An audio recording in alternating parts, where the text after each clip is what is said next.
একবার একটা বাবার ছেলে ঘুড়ি উড়াচ্ছে। ছেলে বলে, আচ্ছা বাবা ঘুড়িটা কিসের কারণে উঠছে? বাবা বলে, সুতার কারণে। ছেলে, বাবা আমি দেখছি সুতা ঘুড়িকে টানছে আর তুমি বলো সুতার কারণে উঠছে। তখন বাবা শিক্ষা দেওয়ার জন্য সুতাটা ছিঁড়ে দেয়। কিছুক্ষণ পর ঘুড়িটা লাফঝাপ করে পড়ে যায়। তখন বাবা বললো, দেখো তোমার কাছে অনেক সময় টানটা মনে হয় স্বাধীনতা খর্ব, কিন্তু এই টান না থাকলে তোমার জীবনে ঘুড়ি উড়বে না, উড়বে না, উড়বে না।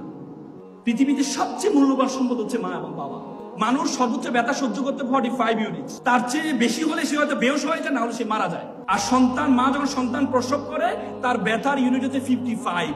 বলে 30টা হাড় একসাথে ভাঙলে যেমন ব্যথা পায় তার চেয়ে বেশি ব্যথা পায় মা। এবং 2 বছর তোমাকে যে লালন পালন করে, পৃথিবীর মানুষের মতো এত অসহায়।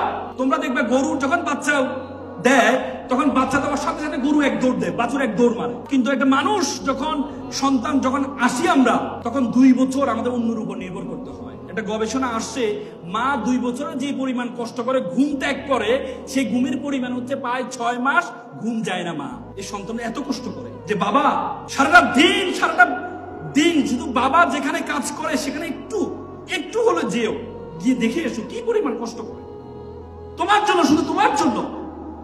বাবা একটু গরম, বাবা একটু বাজে কথা বলে খারাপ লাগে আমাদের কাছে। বাবা মা একটু বাধা সৃষ্টি করে। বাবাকে বলা হয় সূর্যের তাপে সূর্যের মতো। সূর্য যেমন আমাদেরকে আলো দেয়, সূর্য যদি না থাকে যেমন পৃথিবী অন্ধকার হয়ে যায়, তেমনি তোমার বাবা যদি তোমাকে না থাকে তেমনি তোমার জীবনটা অন্ধকার হয়ে যাবে। সুতরাং মা বাবার প্রতি সে মমত্ববোধটা তোমরা রাখবা।